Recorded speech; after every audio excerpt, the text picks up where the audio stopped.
Лидерска средба за утре во клубот на пратеници е закажана од премиерот Христијан Мицкоски. Агенда на оваа средба се реформските закони од правосудството, изборот на народен правобранител, изборниот законник и укинување на техничката влада.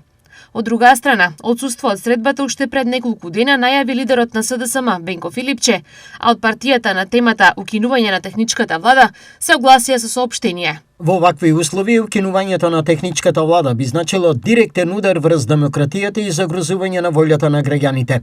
Техничката влада мора да остане и Социјалдемократскиот сојуз ќе ги искористи сите демократски механизми да го заштити изборниот процес и слободната волја на граѓаните. Стои во соопштението.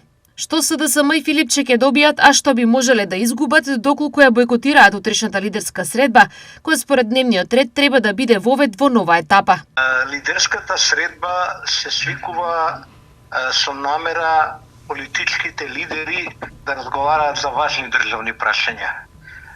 Самиот збор кажува дека станува збор за средба на која ќе видат присутни лидери.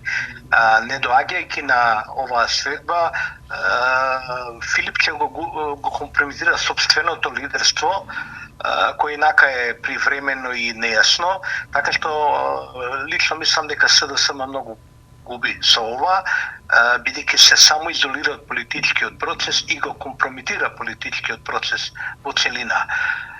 Лидерската средба ќе помине и без Филипче, важните одлуки ќе се донесат и без Филипче и тоа значи дека СДСМ на овој начин се маргинализира од политичката сцена.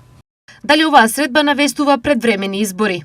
Лидерската средба не е вовед во предвремени избори, затоа што одлуката за предвремени избори ќе биде донесена, ако биде донесена по многу сериозни анализи,